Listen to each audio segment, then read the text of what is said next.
Olá, meus queridos, tudo bem? Sejam bem-vindos mais uma vez aqui ao podcast Mais Eu. Neste segundo episódio, é uma entrevista com a jornalista Isabela Guida. Ela tem mais de 20 anos de carreira e ela virou mãe faz uns 5 anos do Francisco, que tem mudado a vida dela ao avesso, mas do jeito bom. A reinvenção virou a palavra-chave na vida da Isabela. E eu sei que também na vida de muitos de nós, minha, de algum de vocês que está escutando. Para mim, o processo de entender a aquarela e como não posso controlar ela, foi compartilhar este papo com a Isabela, que também está passando pelo mesmo. Não somente na aquarela, mas em outros aspectos da vida. E achei uma entrevista interessantíssima. Aliás, que foi a primeira entrevista que eu fiz na minha vida. Então, gente, estava muito nervoso, mas foi muito legal. Espero que vocês gostem. Aqui no YouTube vocês não vão ter vídeo, só vão ter o áudio. Nas demais plataformas de streaming está o áudio por extenso. Ao final deste vídeo, você vai ver uma surpresinha que tenho para vocês. Olá? Sim, parece que está gravando. Olá, meus queridos. Sejam bem-vindos mais uma vez ao meu podcast Mais Eu. Hoje estamos aqui desde as instalações do Sesc Pompeia. Gente, assim, vocês não têm ideia de quão assustado eu estou, porque é a primeira da nossa série de entrevistas, mas eu não tive a melhor escolha que fazer, que é escolher uma jornalista para me avaliar durante o meu processo de entrevista, né? Então, minha aula de formatura está sendo hoje aqui na frente de vocês. E não é qualquer pessoa com quem eu tenho o prazer de falar hoje. Ela é uma colega de uma aula de aquarelas que eu estou fazendo aqui. E eu estou falando com a Isabela Guida. Ela é jornalista formada, entre outras coisas, é mãe do Francisco. Está casada com o Daniel há 9 anos. Parece que teve um ano de test drive, uma coisa assim que ela vai nos explicar melhor. Ela mora em São Paulo há 4 anos. Antes disso, esteve por um monte de cidades aí no Brasil afora. E vai nos explicar também um pouquinho sobre isso, mas ela é originária de Passa Quatro, na Serra da Mantiqueira, acho que eu falei errado. Minas Gerais, que é uma cidadezinha de 15 mil habitantes e que muitas pessoas falam que tem, como ela mesma me acabou de explicar, 3 ruas. Uma que vai, uma que vem e a do meio, que só deve estar para atrapalhar mesmo. Ela não é somente formada em jornalismo, ela hoje em dia está fazendo aula de aquarela e também uma aula que me deixou assim meio confuso, mas eu quero entender melhor esse assunto, que é da palhaçaria feminina, né? E aí, o que a gente vai falar hoje, o nosso bate-papo, vai ser sobre isso, sobre o processo de reinvenção, sobre como, passando pela reinvenção que tem passado o jornalismo hoje em dia, de você como jornalista, como passou do jornal tradicional, antigo ao novo, digital, e dentro dessa transformação no seu mundo laboral, como isso impactou na sua transformação como mulher, como mãe, como ser humano. Então, eu já falei demais, agora é o momento de você nos contar um pouquinho de você. Bom, primeiramente, assim, que alegria, né, Saboá? Assim, também para mim é uma estreia, apesar de ser jornalista, eu acho que é a primeira vez que eu estou nesse lugar de ser escutado um pouco, né? Porque também o meu lugar é da escuta, né? Aliás, eu acho que esse lugar da escuta foi o que sempre me moveu em direção à comunicação, né? Ouvir histórias e depois, de alguma forma, contá-las, né? Então, porque eu acho que tudo, talvez quando eu fiz a faculdade, hoje eu estou com 42 anos, mas eu fiz a faculdade de jornalismo, eu estava lá com os meus 18, 19 anos, obviamente eu não tinha essa consciência, mas hoje quando eu olho para trás eu vejo que todo esse meu movimento na comunicação foi para esse lugar da escuta, né? de aprimorar e abrir e trabalhar essa escuta, porque a gente se constrói na relação, né? Nessa relação com o mundo, com o outro, é a partir do outro, a partir desses atravessamentos que eu vou me fazendo, né? E me desfazendo também. Totalmente. A gente acho que passa por um processo de construção e reconstrução constante. Que chega um momento onde já não é mais, né? Exatamente. Eu como imigrante, eu me vejo como que um antes e um depois tão marcante que eu não consigo enxergar essa outra pessoa. E falando de enxergar, minha pergunta é: como você enxerga aquela Isabela que começou a estudar jornalismo? Bom, uma coisa que me vem é, antes, eu com 16 anos, eu entrei na faculdade e fui fazer farmácia. Então, assim, não tem absolutamente nada a ver com comunicação, mas na época eu escolhi farmácia porque meu melhor amigo, ele era muito bom em química e biologia, ele me fez amar biologia e química. Eu tentei juntar essas coisas e fui fazer farmácia, assim. Mas logo no primeiro ano de faculdade, na verdade eu não cheguei nem a completar um ano de faculdade, tem algo naquela menina de 16, 17 anos que eu sinto que eu carrego até hoje, assim, de uma vontade de decidir e de uma escuta, de tentar trazer uma escuta interna, que eu ainda não tinha muita consciência disso. Mas eu lembro que eu dentro da faculdade de farmácia falava, não é aqui que eu me vejo. E aí eu fui fazer comunicação, que não tinha, né, absolutamente nada a ver. E logo no primeiro ano de faculdade de comunicação, eu falei, é aqui que eu pulso. Então, nas escolhas da minha vida, eu sempre tento ir seguindo esse pulsar, que muitas vezes ele tem várias camadas e fica obscuro. Às vezes a gente, essa não escuta acontece muito. Mas quando eu olho para trás, eu vejo muito do que, inclusive nesse momento que eu estou hoje, assim, eu vejo uma beleza naquela menina de 18, 19 anos entrando na faculdade e com um encantamento pela vida, com um encantamento pelo novo. Era uma vontade, assim, uma gana, sabe, de descobrir, né? E eu vim de uma cidade pequena, né? De Passa Quatro, você falou certo, é Serra da Mantiqueira, é uma região muito linda de Minas, no sul de Minas Gerais. Mas é uma cidade de 15 mil habitantes, então eu cresci, eu não tinha uma riqueza cultural no meu entorno. Sim, tinha a natureza me abraçando, e a natureza muito ensina, mas eu não tinha essa riqueza cultural. Então eu não ia ao teatro, eu não ia ao cinema, tinha uma livraria, uma biblioteca, na minha cidade até hoje não tem livraria, mas tinha uma biblioteca muito pequena. Então assim, eu fui aprendendo e aí quando eu cheguei na faculdade, era como assim, sabe, eu estava meio que sedenta, assim, né? De descobertas e de possibilidades de novos mundos, assim, de né? tudo que não tinha tido e agora estava conhecendo. Quando né? tira o tampo do ralo e aquela água louca para escoar, assim. Ah, interessante, gostei. E dentro dessa loucura por conhecer coisas, com certeza teve algum professor ou professora que deixa uma marca forte em você, né? Sim. Eu acho que até foi, obviamente, né, muito mais do que um professor, assim, mas tem uma professora e um professor que me marcaram muito. Uma era a Aparecida Nunes, eu nem sei por onde ela anda hoje. A gente, na época, não tinha o Facebook, o Instagram, era o Orkut, né, mas não tinha essa forma de contato. E que ela inclusive era daqui de São Paulo e ia para Minas para dar aula. E ela foi me trazendo novas possibilidades de jornalismo, de comunicação, que eu falava, uau, existe isso, assim. E o outro o nome dele é Pedro, esse eu tenho contato, Pedro Varone, que inclusive depois eu fui trabalhar com ele foi ser, inclusive, o meu gestor na emissora de televisão que eu trabalhei, assim. Então, ele me fez descobrir, ele deu aula na faculdade ele me dava aula de TV, e essa questão da concisão do texto, que isso para mim também foi uma grande descoberta, assim, né? Tipo, eu trabalhei muito tempo em televisão, 14 anos, e era essa questão, assim, como que eu posso transformar todo esse emaranhado que está na minha cabeça, essa explosão de ideias, de palavras e de sentimentos, né? Como trazer uma concisão naquilo, assim, uma forma para aquilo. E ele me ajudou muito nisso, assim, né? Era aquele texto, uma objetividade. Voz, né? Exatamente. Uma coisa mais tangível, materializar, né? exatamente. Eu acho que materializar aquele texto, aquela inquietude que tinha dentro, assim, né? Eu acho que é bem desse lugar. Que bonito ter é sempre bonito ter essas referências. E parte, a gente estava conversando um pouco antes de começar o podcast, e eu estava conversando sobre isso, sobre as pessoas que fazem parte do nosso dia a dia, de nossas referências, que nos inspiram, que algumas vezes a gente tem mais inspiração de uma pessoa que fica perto de nós, que a gente vê no dia a dia, que dessas grandes celebridades que a gente encontra nas redes sociais, na TV, na mídia.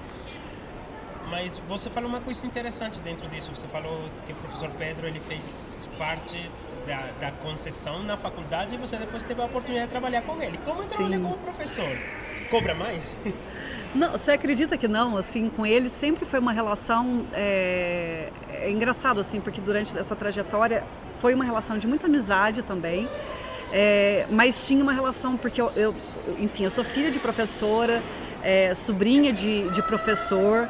Hoje a minha irmã é professora, então eu também venho dessa geração em que ainda, né, não sei como está essa relação hoje na escola, mas eu sei que modificou muito, mas desse lugar de respeito, né?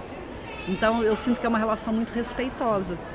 Né? Que era algumas vezes quase que um distanciamento. Sim, porque vira um intocável, né? Você começa a idolatrar o professor, né? Exatamente. Achar uma pessoa meio que uau, eu não poderia nunca jamais ter esse conhecimento. E aí depois, quando você chega num ambiente de trabalho com esse professor, as relações começam a ficar mais homogêneas, né? E aí você começa a permitir que essa troca aconteça, porque eu mesmo do meu lugar de aluna, mesmo do meu lugar de estagiária, que foi quando eu comecei a trabalhar com ele, eu tinha coisas da Isabela para poder ensinar, né? Então isso também eu acho que é algo que a gente vai aprendendo a desmistificar, assim, né? Esse endeusamento em relação ao outro, né? Em relação às situações, e a gente vai entendendo que é possível navegar por essas pessoas, por esses universos, de um lugar mais confortável. Nossa, é verdade, você consegue ver essas pessoas de um jeito um pouco mais próximo. Mais né? humano. Mais humano, realmente. E como foi essa sua experiência de laboral? Como foi começar seus primeiros passos no jornalismo? Para mim, assim, eu sempre fui, né, na faculdade eu descobri muito dessa paixão com a comunicação. Eu comecei a trabalhar durante a faculdade em rádio, que é um veículo que, assim, eu sou apaixonada, inclusive agora está no centenário, né? Estamos aí no Brasil vendo esse centenário do rádio. E aí eu comecei a trabalhar no rádio, e aí depois eu fui, no último ano de faculdade, eu entrei como estagiária na TV. Na época eu fiz faculdade em Varginha, que é uma cidade conhecida como a cidade do ET, no sul de Minas, né, das aparições, enfim, e eu fiz a faculdade lá. E aí no último ano de faculdade eu entrei na TV, que é a afiliada da Rede Globo, a IPTV. Eu entrei na afiliada da Rede Globo lá como estagiária. E aí, para mim, assim, o universo da televisão, porque era esse misturar, né, o audiovisual, né, que então, assim, era a escuta com a imagem, assim, para mim essa junção da escrita, escuta, imagem, realmente foi algo visceral, assim, muito apaixonante. Então, eu fui daquelas estagiárias muito apaixonadas, que, sabe, ficava feliz de estar segurando o crachá e de estar entrando no trabalho, enfim. Nossa. Era bem super Caxias. Voltando para a Globo agora. Foi muito, assim.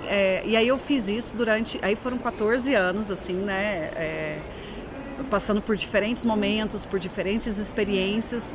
E aí, enfim, desde a produção, que é uma parte que eu gosto muito, que é a produção, a gente brinca que é meio que a cozinha do jornal, assim, né, onde as coisas são feitas. Eu sempre gostei muito e ainda hoje gosto muito da produção.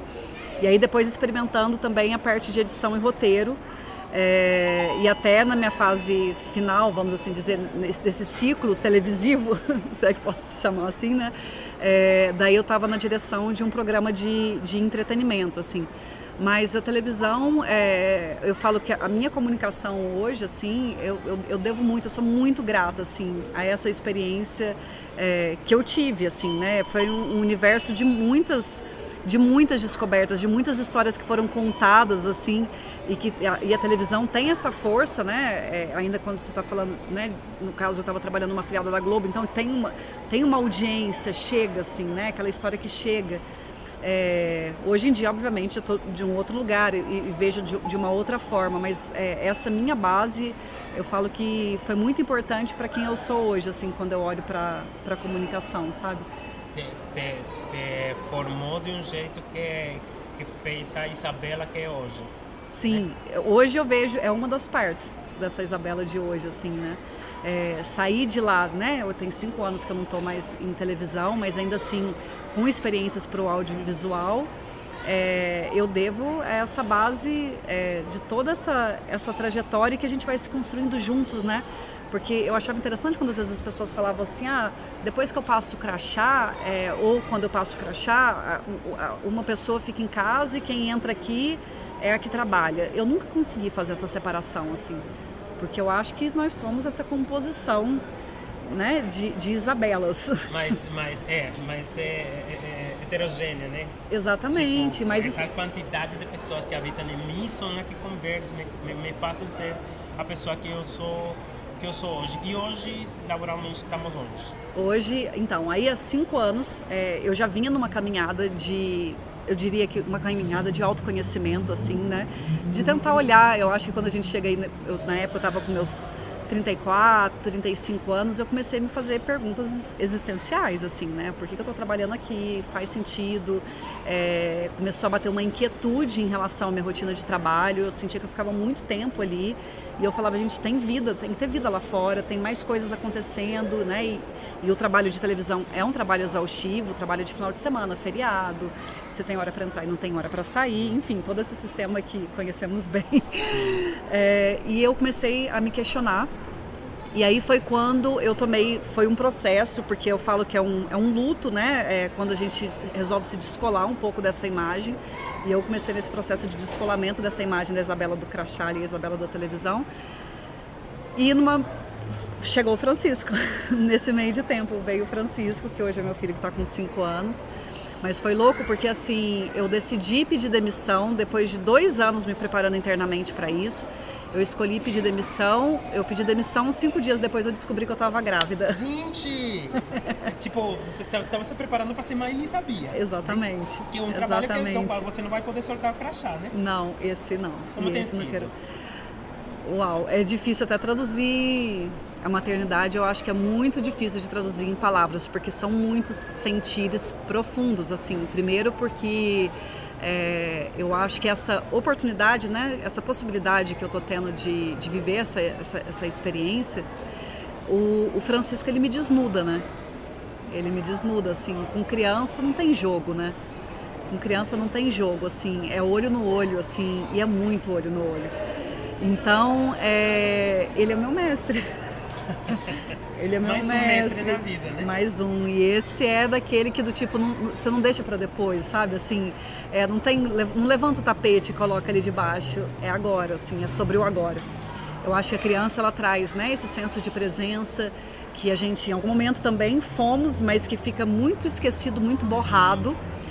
Muito acumulado por todas as interferências. Parece que a gente só começou a ser gente depois que tem o primeiro amor, 15, 20 anos. Exatamente. Antes disso a gente foi um projeto, um protótipo de pessoa. Exatamente. que demanda atenção o tempo inteiro. Que demanda atenção e que, acima de tudo, que eu sinto que o Francisco me traz muito, assim, e que às vezes, muitas vezes, antes de ser mãe, eu olhava, né, para essa relação da maternidade, primeiro com vários julgamentos, e a gente descobre que a maternidade, o telhado é de cristal, se é que tem telhado. Porque, assim, tudo que você fala que você não ia fazer, quando você tá lá apagando a língua, feio, assim. Mas eu acho que, acima de tudo, assim, o que o Francisco me ensina muito é que antes da criança existe um ser. E não importa se esse ser agora, se olhando para ele é um ser pequeno, não, ele é um ser muito gigante, assim. Sim. Então, olhar para esse humano que está ali, que tem o jeito dele, que não necessariamente é o meu jeito, que não necessariamente está dentro das minhas expectativas. Então, assim, só que parece simples, mas assim, lidar com isso demanda uma elasticidade interna para que aquela criança caiba no seu mundo, assim, e você caiba no mundo dela. Porque é uma troca, assim, sabe? E aí, às vezes, isso é muito assustador, porque, assim, você descobre, né, que o seu filho, por exemplo, ele tem um jeito muito diferente do seu de existir no mundo. E como que você acolhe isso sem... Mesmo que, às vezes, de uma forma sutil, você fala assim, mas faça do meu jeito. E mesmo que ele não consiga, que ele não vai fazer do jeito que você quer, por X ou por Y, minha pergunta é mais aquele grau de responsabilidade de você saber que você está formando um ser humano que mais na frente vai estar lá demonstrando como foi ele formado, como foi você como mãe, sabe, todos aqueles julgamentos e auto-julgamentos que a gente se bota, né? Qual tem sido o momento mais até agora, obviamente, né? Até o dia de hoje, da maternidade que você mais se julgou, que você mais falou, mas eu não posso ser esta mãe ou eu estou fazendo errado. Eu acho que assim, nossa, são vários os momentos, assim, eu falo que é começar pela própria gestação, né, que eu idealizei um modelo que eu considerava ideal de gestação e de parto, e que o Francisco chegou de um jeito completamente diferente do que eu tinha idealizado, né? Então, assim, eu tinha me planejado para poder ter um parto natural em casa, musiquinha, aguinha, nananã. Não aconteceu assim? Não aconteceu assim, foram 15 horas de trabalho de parto. Uau. E depois eu acabei tendo uma cesárea, que era tudo que eu mais temia, e aí já começou aí. Já começou a discussão. Eu chego no mundo do jeito que eu quero. E não vem achar que vai ser do seu jeito, assim, né? E aí, a partir daí, pra mim já foi um processo, foi um baque, assim, que eu tive que, obviamente, trabalhar muito, assim. Sou uma pessoa que faço muita terapia, adoro todos esses processos de autoconhecimento, eu realmente busco muito, assim, de ir me descamando. Mas, e aí o Francisco, eu falo que hoje, né, trazendo pro hoje, assim, ele tem, em setembro do ano passado, a gente teve um diagnóstico com ele de TDC, que é o transtorno do desenvolvimento motor, assim, traduzindo de uma forma bem simples, é um transtorno do desenvolvimento motor. E isso é algo que eu praticamente, né, não falo, é algo que é muito novo, assim, pra gente, como que a gente lida com isso. Só que aí, ao mesmo tempo, para mim está sendo um baita aprendizado de entender que o Francisco, ele é muito além do que esse diagnóstico. Então, quando eu vejo que, por exemplo, né, algumas questões, esse transtorno, né, eu não gosto muito desse nome, mas enfim, é o nome que dão aí, mas ele tem algumas dificuldades, alguns desafios, eu diria, em questões motoras, tanto na coordenação motora fina quanto na coordenação motora grossa. Porém, a parte dele cognitiva é intacta. Então, assim, é um desafio para mim quando você fica... Eu olho o jeito que ele hoje pega num lápis de cor, por exemplo, e você vê a dificuldade que é para ele de segurar um lápis de cor, e a vontade que dá ali é de quase que do tipo fazer por ele, assim. E aí, nesse lugar, assim, de entender que eu não posso fazer por ele, que não é sobre isso a maternidade, não é fazer pelo... A gente faz, obviamente, a mãe faz muito pelo filho, mas não é desse lugar, assim, é praticamente assim, eu tô aqui como seu suporte, eu tô aqui para ser o seu colo, caso você precise, mas é quase como se meu colo fosse um trampolim para ele dar o salto dele no mundo do jeito dele, assim, né? Então, é muito desafiante para mim, assim, porque me tira de um lugar que muitas vezes eu me coloquei, inclusive profissionalmente, de um perfeccionismo. Então, o Francisco chega também para desconstruir esse perfeccionismo, para diminuir minha régua, sabe, assim, daquela régua que às vezes vai lá em cima, não tem que fazer tudo certinho, tem que entregar. Trabalhei muito com deadline, né? Então, assim, tem que entregar, tem que fazer, cabe dentro. E aí você descobre que, assim, você vai tirando o tem que. Você vai tirando o tem que, você vai se desconstruindo. É quase, eu me sinto muitas vezes me dissolvendo e me reconstruindo a partir de um outro lugar, pelo olhar do Francisco, assim, sabe? Do quanto que o olhar dele tem me feito convites, assim, que eu falo, uau. É emocionante te escutar, mais que te escutar, te ver falando disso, porque vocês não estão vendo, mas os olhos dela brilham, né? E imagina que foi ao mesmo tempo um golpe, mas também uma nova paixão. Tipo, o amor cresce, tipo, é o que eu estou imaginando na minha cabeça, tipo, agora eu vou te amar mais. Tipo, você foi um presente que veio para me ensinar algo. Eu vejo as coisas desse jeito, pelo menos foi o que eu tentei entender através das tuas palavras. Se o Francisco, até antes desse diagnóstico, estava te ensinando muito, agora está te ensinando o dobro. Sim, o que eu vejo é que, na verdade, o diagnóstico chegou só, eu sinto que veio como uma ferramenta de apoio para facilitar o meu entendimento do universo dele, que é diferente do meu, assim. E quando a gente para pensar, vamos imaginar que eu não tivesse esse diagnóstico e tal, eu acho que a maternidade a todo momento é esse mesmo convite, assim. É porque a gente quer normalizar as pessoas, né? A gente quer normalizar e padronizar tudo e desconsiderar esse diferente, né? E eu acho que culturalmente historicamente a gente vem dessa padronização E eu acho que a maternidade te traz o convite, olhe para o ser, olhe para aquele ser, assim. Qual é a mensagem deste ser? Ele é único e ele é universal. Sim. É paradoxal, Sim. mas ele é único e universal, assim, sim, né? Eu juro que quando eu comecei a entrevista eu queria falar de jornalismo e hoje, neste momento, me parece, não que me parece relevante, mas me parece que eu quero falar dele mais lá na frente.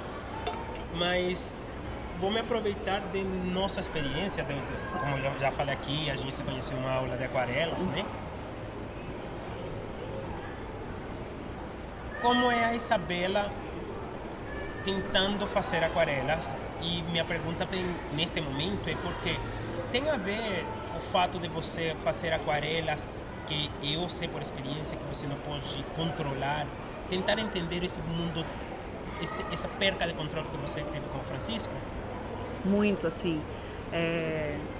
Quando eu me inscrevi no curso de aquarela, eu não tinha essa intenção, assim, vou fazer um curso de aquarela, mas a aquarela sempre foi algo que brilhou os meus olhos, assim, né? Então, assim, dentre tantas pinturas, se eu vi uma aquarela, eu sempre achei muito bonito, sem ter zero conhecimento com a técnica, sem nem segurar no pincel, sem saber como segura, enfim. E vim, né? E aí, cá estamos, tipo, na terceira aula de aquarela, que pra mim é de uma intensidade, parece que tem 1 ano que eu tô fazendo aquarela, no sentido, assim, da profundidade que eu sinto em cada encontro. E vários espaços foram abrindo. Eu acho que a aquarela, ela traz, primeiro, essa questão do controle, e para mim sempre, eu achei o máximo o descontrole, né?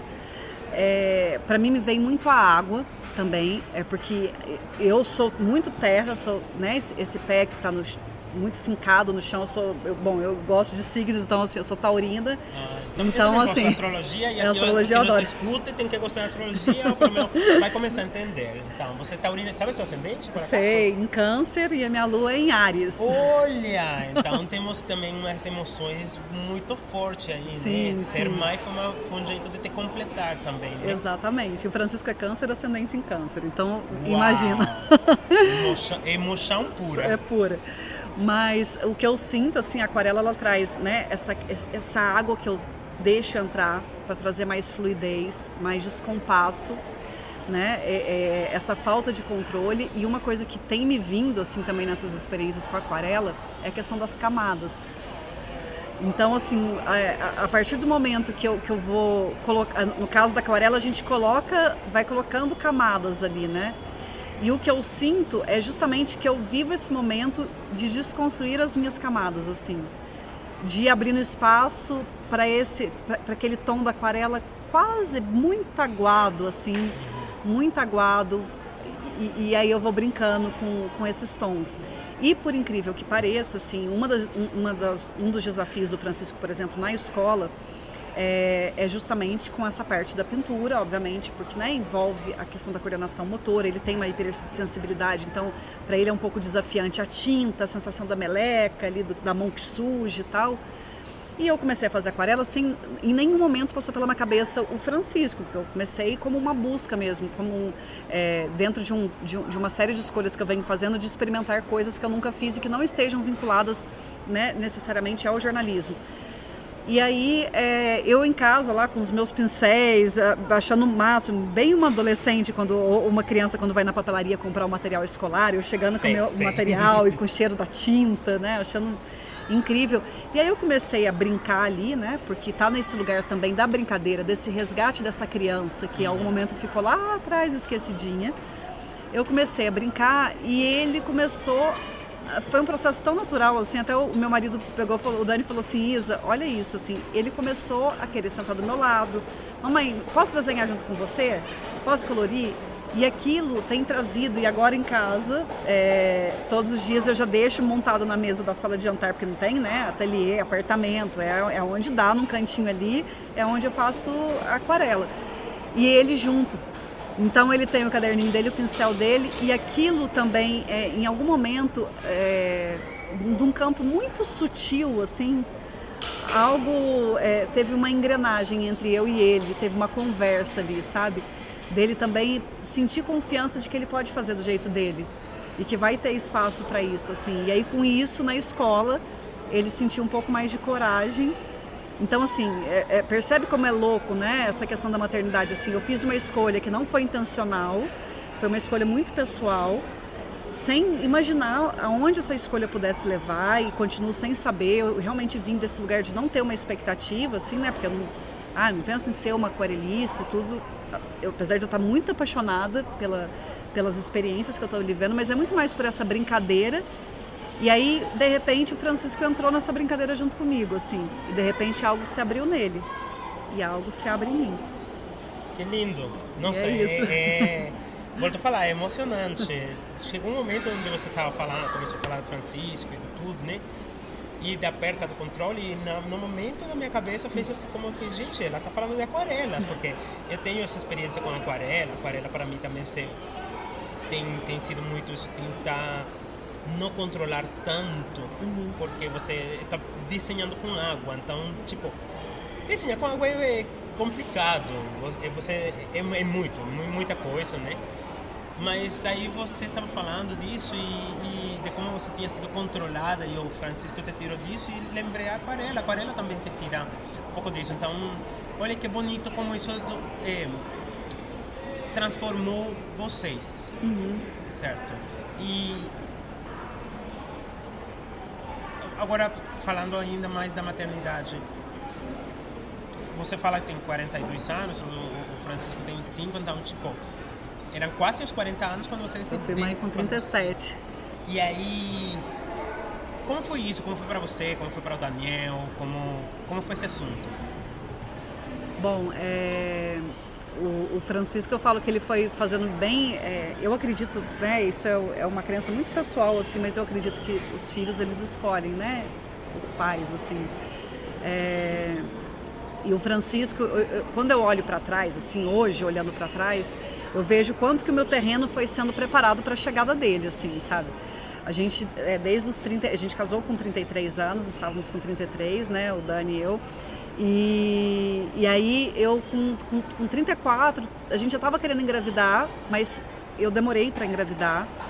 E eu lembro que na época, assim, né, eu ia em médicos e aí eu tava com 30, aí nisso eu já estava com 35, que eu ouvia dos ginecologistas assim, olha, depois dos 35, aí vinham com todos aqueles percentuais da ciência, né, a chance de engravidar é X, diminui não sei quantos e tal, até que eu ouvi de uma ginecologista falando que ela indicaria para mim uma indução hormonal. E aquilo para mim, naquele momento, eu falo eu e Isabela, né, porque eu tenho várias amigas que inclusive engravidaram por esse caminho e não é sobre isso, mas é sobre o meu processo. No meu processo aquilo não fazia sentido para mim, assim. E eu falava, não, é como se eu precisasse cavucar mais internamente, porque era como se eu ainda não tivesse aberta, porque a maternidade, o que é maternidade? O que é o feminino, né? Esse feminino, quando a gente não, eu não estou tocando aqui no assunto de gênero, mas o que é o feminino? Qual é o sentimento do feminino? É esse receber, né? É esse receber. E eu não me sentia pronta para receber, assim. Então eu sinto que eu só realmente, para mim, para o Dani, a maternidade ela aconteceu quando eu me coloquei nesse lugar de receber. Quando eu me coloquei disponível para receber, o Francisco chegou. E quando...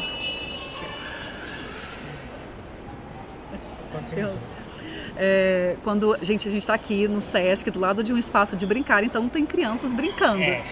É isso, e isso é incrível. É isso que acontece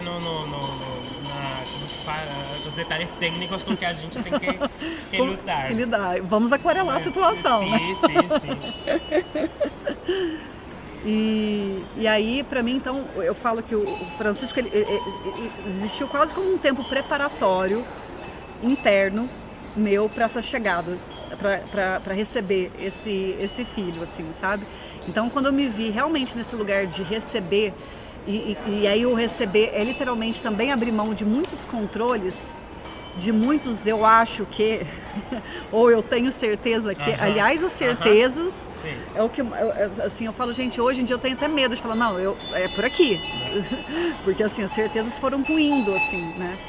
Então eu sinto que foi esse processo, o Francisco foi muito esperado, foi muito desejado, assim, e tanto é que quando a gente descobriu, né, que estávamos grávidos, assim, foi Putz, eu falo que é um dia que para sempre eu vou lembrar da sensação e depois, né, daquela barriga crescendo junto com ele ali. Realmente foi muito amor, assim, sabe? Muito amor.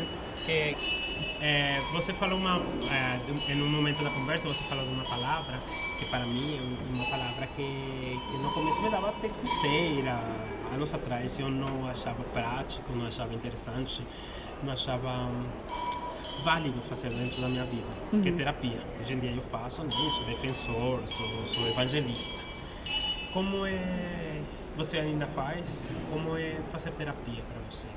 Como que é tão importante fazer terapia para você? Sim, eu acho que a terapia, entrou na minha vida, acho que tem quase já uns 20 anos, né?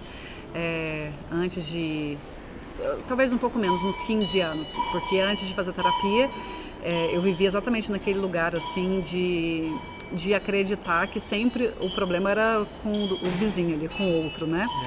E até eu entrar num processo de entendimento que do tipo, o outro está naquele espelhamento daquilo que eu realmente preciso ver, né? O outro acaba sendo essa lente, esse reflexo mesmo, né? De mim mesmo. É sobre mim, é sobre mim e não assim, sobre o outro, né? Eu posso controlar só como eu reajo ou como eu me comporto em frente a certas situações. Eu não posso esperar que a outra pessoa... E aquilo que você estava falando ao Francisco, tipo... Você gostaria que ele agisse de um jeito, ele não tem como agir de um jeito que não seja o que ele conhece. Exatamente. E aí, enfim, aí eu comecei o processo de terapia, já passei por diferentes, né, terapeutas, por diferentes momentos de pausa também, e por diferentes caminhos, experiências, eu acho que eu diria, terapêuticas, não necessariamente, às vezes só com terapeuta, porque eu sou uma buscadora, assim, de mim mesma. E que tem me ajudado a... Eu falo que é esse fortalecimento da musculatura interna, assim, sabe? Essa musculação, essa academia que a gente faz internamente mesmo, né? Então, para mim, hoje eu vejo que a terapia, ela entra como uma ferramenta muito poderosa de me trazer, e que para mim funciona, né? De me trazer esse olhar do observador mesmo, de mim mesmo. Né, de muitas vezes fazer emergir aquilo que é o que eu quero colocar debaixo do tapete, né? Então, muitas vezes é indigesto, dói, né? Dói bastante, porque a gente se dá conta, são várias as fichas que vão despencando, nem caindo, elas despencam.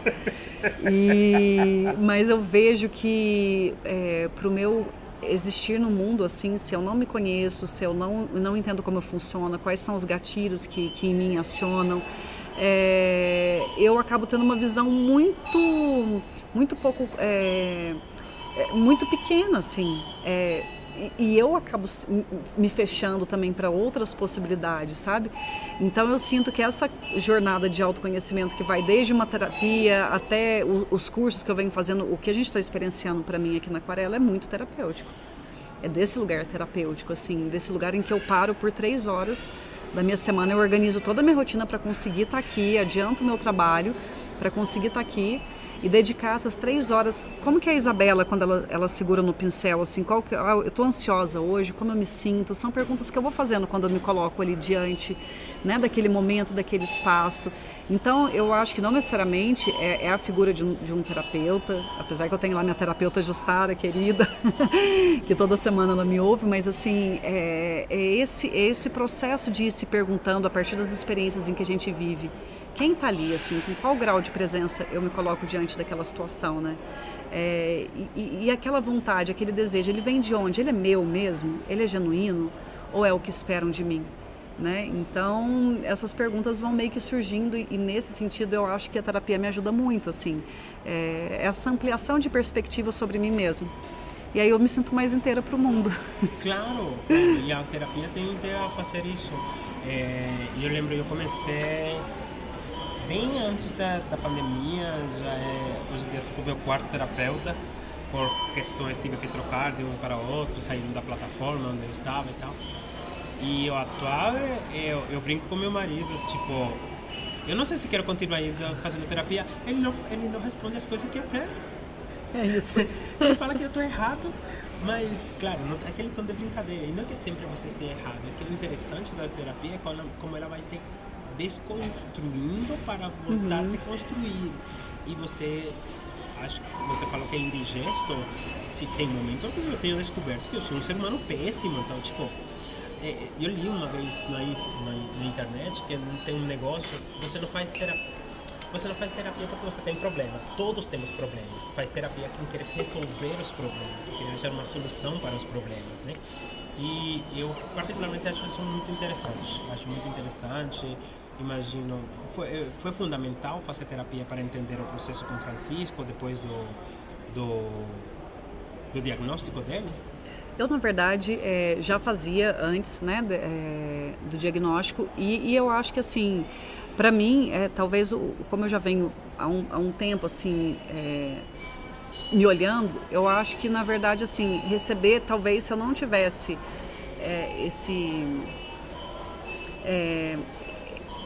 talvez se eu não tivesse me olhado tanto já há um tempo, talvez ter recebido esse diagnóstico teria vindo de um outro lugar, eu teria rotulado o Francisco de um outro lugar, teria um peso muito maior para mim. Porque é isso, assim, hoje para mim, quando eu recebi, não foi aquela coisa, ai meu Deus, não, é tipo, tá, agora eu tenho essa informação, e aí com essa informação, como que eu posso trabalhar com ele, assim, mas nada... Tudo mudou e nada mudou, entende? Assim, teve um diagnóstico que parece que tudo mudou, mas eu olho, é meu filho. Realmente compreendo. Escutar-te falar sobre aquarela, sobre como a Isabela que entrou na faculdade é diferente da que saiu, da que está hoje, da Isabela mãe, da Isabela em geral, me faz sentir muito sobre vários processos de recomeço, de recomeçar, de refazer, de recriar. Você sente o mesmo? Eu me sinto completamente nesse lugar, assim, nos últimos, e assim, eu digo que, inclusive eu falo do Francisco porque realmente para mim é um marco, assim, né, esse lugar que eu ocupo dos últimos 5 anos, que é abrir mão, né, de uma carreira CLT, em que eu tinha ali, né, o dinheiro caindo todo dia 1º na minha conta, em que eu tinha ali meu plano de saúde, meu plano odontológico, todas essas seguranças. Entre aspas, que nos embutem e que são realmente muito importantes, mas eu já venho nesse recomeço nesses últimos 5 anos, então assim, com a maternidade, saindo da carreira CLT, né, hoje eu sou autônomo. Nos últimos 5 anos a gente morou, né? O Francisco nasceu em Campinas, depois de Campinas a gente morou um período em Joanópolis, num centro holístico que eu cuido inclusive da parte de comunicação deles, que é o Hotel Ponto de Luz. A gente ficou lá quase 1 ano e meio, entre lá e Campinas. Depois de lá a gente fomos para Atibaia. Depois de Atibaia aí foi um momento que veio a pandemia. Eu voltei para Minas depois de 24 anos, para a cidade onde eu nasci, né? Para passar 4, e aí a gente, para mim também foi um baita desafio. Eu achava que eu não fosse voltar para minha cidade, ainda mais para trabalhar com comunicação, e descobri que assim a minha comunicação ela acontecia precisando de uma internet, de um computador. Então de repente eu me vi trabalhando na cidade onde eu nasci, assim, né, fazendo a minha comunicação da cidade onde eu nasci. E foi um baita presente da pandemia de ressignificar, inclusive de curar. Foram muitas curas com minha família, com essa terra natal, né? com a minha origem, assim. Então foi quase um fazer as pazes, assim, né? Em muitas esferas. E aí depois o meu marido já voltou para São Paulo e eu tô aqui em São Paulo tem 4 meses. E aí para mim era muito assustador, assim, eu achava que eu não fosse morar em São Paulo, né? Sair desse lugar de 15 mil habitantes para chegar na maior cidade. Eu falava, não é isso que eu quero, porque eu estava num outro momento de cidades menores, de contato com a natureza, de outras relações sociais e comunitárias, porque numa cidade de 15 mil habitantes se vive de uma forma mais da comunidade, exatamente. Então, e aí de repente eu estou aqui. Então eu me vejo muito nesse papel, nesse lugar, assim, hoje eu me vejo muito nesse lugar de recomeço. De beleza, vamos enfiar as coisas no caminhão de mudança pela 5ª vez, aí no fim você vai se desapegando, você vai abrindo mão de coisas, isso vai te ensinando, não é um processo fácil, né? Como todo recomeço, existe luto, existe morte, existe vida, E elas caminham juntas, morte e vida, não é morte ou vida, né? Então eu também tenho aprendido a lidar com esse E que compõe esses universos que parecem tão distantes assim, né? E só que ao mesmo tempo isso tem me trazido movimento, um movimento interno mesmo, sabe? De mais leveza, de mais disponibilidade, de mais abertura, de mais interesse por universos que antes eu nem imaginava que eles pudessem de alguma forma me tocar. Então, por exemplo, nesse momento, né, fazendo esse curso de aquarela, por exemplo, eu há um tempo atrás eu ia buscar alguém que me ensinasse a técnica, eu ia ter que fazer tudo certinho, ia ter que ter a tarefa de casa. E desse lugar de ir soltando para esses recomeços, eu simplesmente vou tentando estar, assim, trazendo um pouco mais de presença. O que eu consigo fazer agora, assim, sem esperar, sabe, muito não, eu preciso que alguém olhe para o meu desenho e fale, uau. Então, você vai se descolando, se desconstruindo um pouco desse lugar, assim, né? Eu vou fazer uma provocação aqui, meio que artística. Você vai falar desses recomeços, desse luto, dessa morte, dessa vida nas suas aquarelas? É isso que te interessa falar? Ou é outro assunto? No projeto ali, eu na verdade, quando eu cheguei na aquarela, né, eu tenho muitos sentimentos meus que eu gostaria de colocar para fora e que daí eu realmente esbarro na técnica, porque eu não sabia segurar no pincel, assim. Então daí eu olho as manchas, eu falo, gente, como que chega nessa mancha que parece que é tipo simples assim e ela tem uma caminhada ali, né, para poder chegar naquilo. Mas no meu projeto eu não tinha trazido isso, na verdade eu trouxe, que eu também nem sabia que ia ter que ter um projeto, né? Mas o que eu trouxe com a Renata ali foi um texto do Saramago que me tocou muito, que ele fala desse cérebro, da existência de um cérebro nas mãos. E quando eu cheguei na aquarela, a Renata me perguntou, no primeiro dia lá, ela me perguntou, né, mas você está aqui por quê e tal. E eu falei para ela que eu tenho buscado, as minhas mãos sempre ficaram muito no teclado. E eu tenho tentado trazer para as minhas mãos outras formas de expressão. E aí eu li esse texto, estou lendo esse livro do Saramago, que é A Caverna, um livro maravilhoso, e tem um determinado momento que ele fala sobre esse cérebro, que muito antes mesmo do cérebro, tem esses pequenos cérebros nas pontas dos dedos e que nós ativamos eles. A gente não nasce com esses cérebros nas mãos, assim, a gente vai ativando, e principalmente se ativa com o olhar. É a partir do que os meus olhos veem, e aí esse cérebro das mãos ele pode ser ativado, né? Então eu sinto que na aquarela eu estou trazendo esse texto do Saramago, ela me propôs, ela falou, como você gosta das palavras, de desmembrar esse texto e aquarelando esse texto da forma como ele me tocou. Eu estou fazendo pequenos marcadores de livro, assim, a partir de frases. Mas quando hoje, né, segurando assim no pincel, eu tenho muitos sentimentos meus, assim, muitas explosões assim dessa sensibilidade que me move, que eu tinha vontade de conseguir expressar tudo. Mas é complexo, compreendo, né? o grau de frustração. Aí você vai lá e consegue fazer um risquinho, isso. Entendeu? Você vai, né, quer fazer uma mega floresta e termina fazendo uma flor, mas o importante é você entender que essa flor era o que você... Algumas vezes era o que você até precisava. Eu fiz mochilão. Quando eu saí da Venezuela, eu saí fazendo mochilão.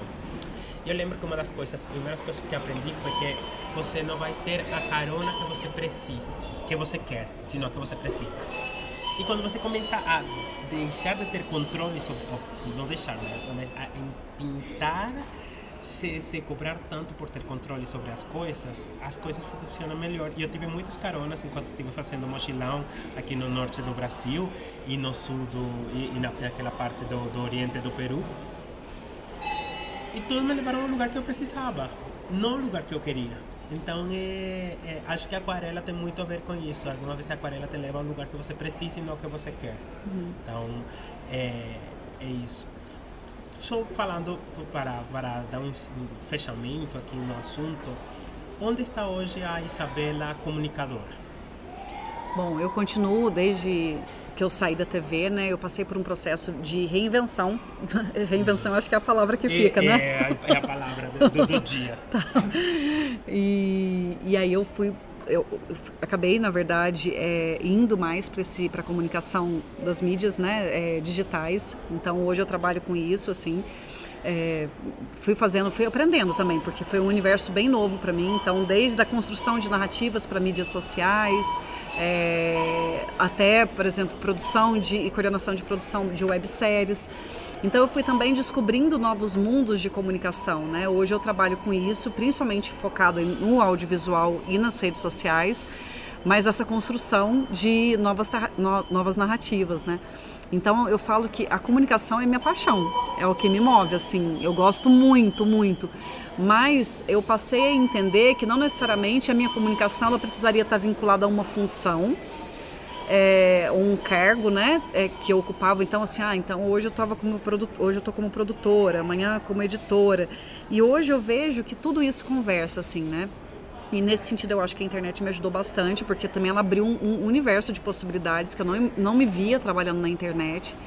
E hoje em dia é louco, assim, né? Porque eu me integrei, assim, com esse universo da internet, que eu acho que é muito, muito fascinante, assim, para a comunicação, que também tem os seus desafios, e não são poucos, né? Que também tem todas as questões que a gente tem visto hoje, né? De fake news, enfim, é um outro formato, mas é uma coisa que eu gosto muito, assim. Então, hoje, a Isabela Comunicadora, meu trabalho hoje, eu faço, inclusive, assim, meu principal cliente, eu desenvolvo toda a parte de comunicação dele para as mídias sociais, assim, né?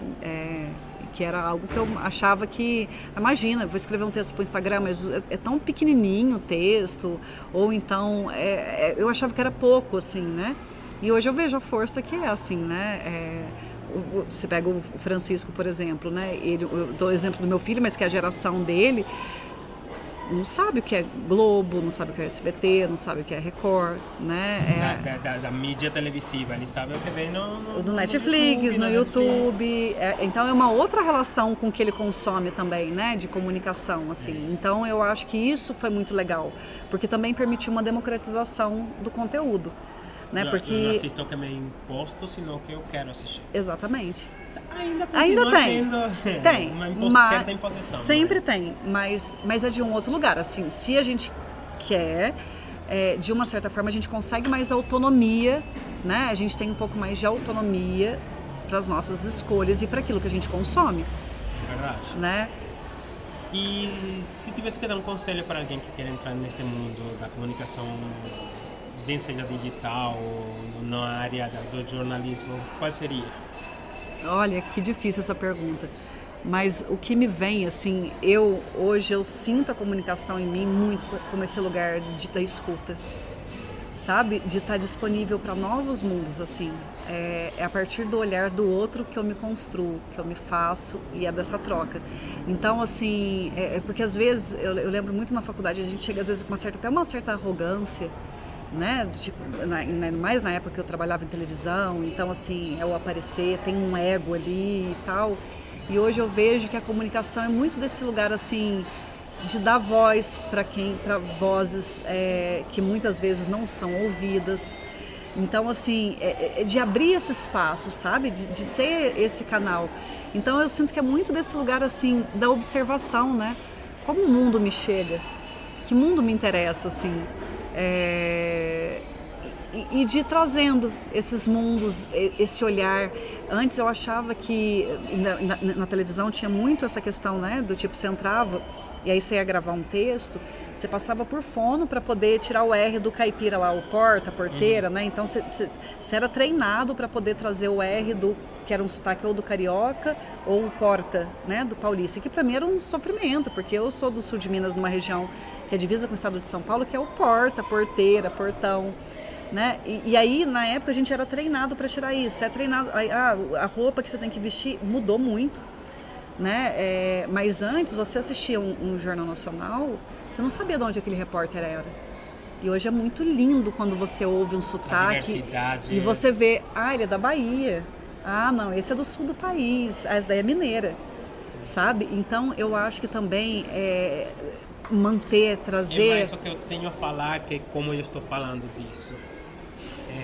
Em alguns campos, né? Eu sei que sempre, algumas vezes também, você tem que modular bem o que você está falando, do jeito como você está falando. Sim. Mas acho que traduzindo um pouco isso. Sim. Isabela é uma palavra.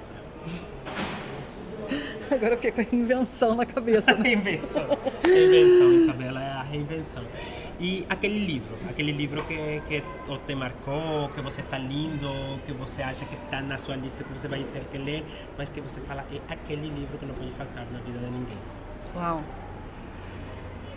Nossa, é difícil escolher um só, assim, mas eu vou trazer de novo esse livro do Saramago, que eu não terminei ele ainda, mas ele realmente está me atravessando, assim, a caverna.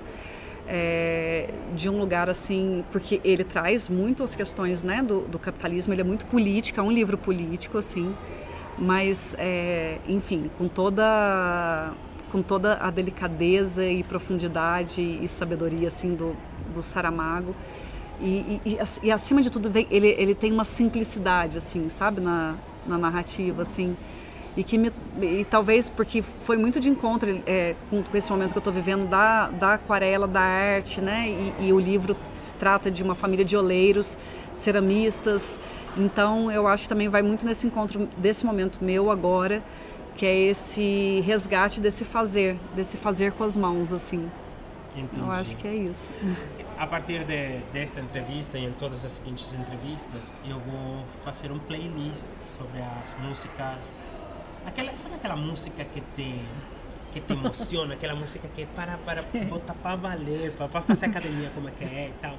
Ela vai estar disponível no Spotify e você tem o privilégio de inaugurar esse playlist com aquela música que você fala é imperdível. Mas hoje que seja a sua música, não se preocupe com o que for. Sim, viver e não ter a vergonha de ser feliz, cantar e cantar. Maravilhosa, cantar. Uma excelente eleição, e vai estar no Spotify. Eu vou colocar no link da descrição do podcast, vai estar aí o playlist com cada... que incrível, adorei a ideia. Entrevistado vai estar acrescentando. Gente, que maravilhoso. Que bonito, obrigado. Que alegria. Para mim que foi a alegria, que tenho material para ser jornalista. Eu vou te falar que você, assim, primeiro que é a tranquilidade com que você me deixou, né? Porque você falou assim, a gente vai tomar, é como se a gente estivesse tomando um cafezinho. E não é que foi? Foi maravilhoso. O jornalismo é sobre isso. É sobre isso. Muito obrigado, Isabela. Eu que agradeço. Realmente por dispor desta hora para falar com a gente sobre essa reinvenção que foi para você a maternidade, a aquarela, e que continue se reinventando, que continue achando novas Isabelas, que terminem convertindo essa mulher gigantesca que você é, que tenho agora a honra de que faça parte da minha vida. Você deixou um risquinho aqui no meu coração. E muito obrigado a vocês por terem escutado. Por favor, se inscrevam no canal, compartilhem, e espero que tenham gostado deste e dos próximos assuntos que a gente vai estar falando. Muito obrigada, vida longa. Amém, amém. Forte abraço, queridos. Tchau. Gostaram da entrevista?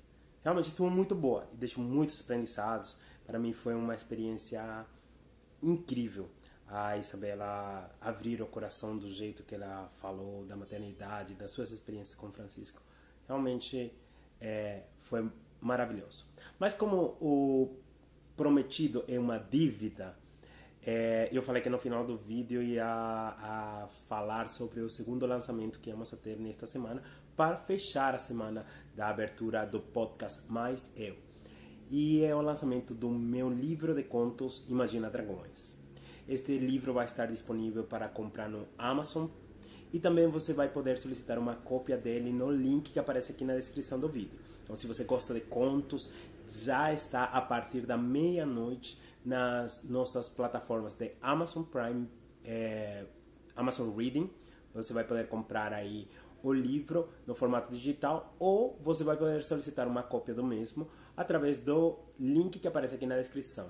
Por favor, compartilhem esta entrevista, falem nos comentários que vocês gostaram, o que vocês acharam, ou a parte que mais emocionou vocês. E se vocês gostaram do livro e conseguiram ler ele, também deixem um comentário aqui falando da parte que mais gostaram, o conto que mais interessou. Em vídeos próximos no futuro eu vou estar explicando um pouco como foi o processo de criar este meu primeiro conto, meu primeiro livro de contos em português. Então, se cuida, bom final de semana para vocês. Tchau!